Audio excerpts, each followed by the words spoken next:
থেকে ইলফুটের দিকে রওনা দিচ্ছি। আপনাদেরকে বলেছিলাম যে সেন্ট আলবন্স দেখাবো। এই হচ্ছে সেন্ট আলবন্স। এখান থেকে প্রায় 45 মিনিটসের জার্নি। আমরা ইলফুটে পৌঁছে যাব। আমরা একটা সেমি আবাসিক এলাকা থেকে যাচ্ছি।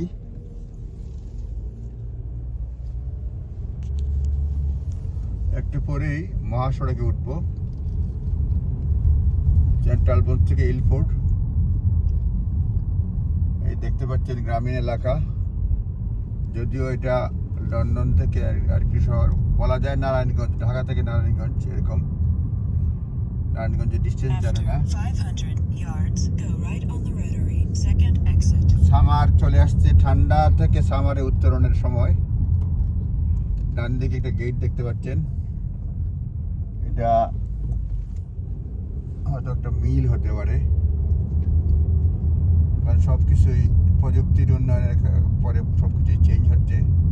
এই দেখেন একদম দুই দিকে সবুজ, যদিও এখন যেহেতু শীত থেকে সামারে যাচ্ছে, সেজন্য গাছপালা এখন মানে পাতা ঝরে গেছে, আস্তে আস্তে পাতা আসতে শুরু করবে।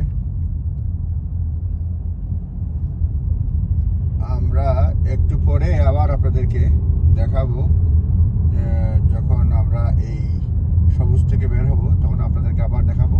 আপাতত ভিডিওর বিরতি। Go right on the rotary, second exit.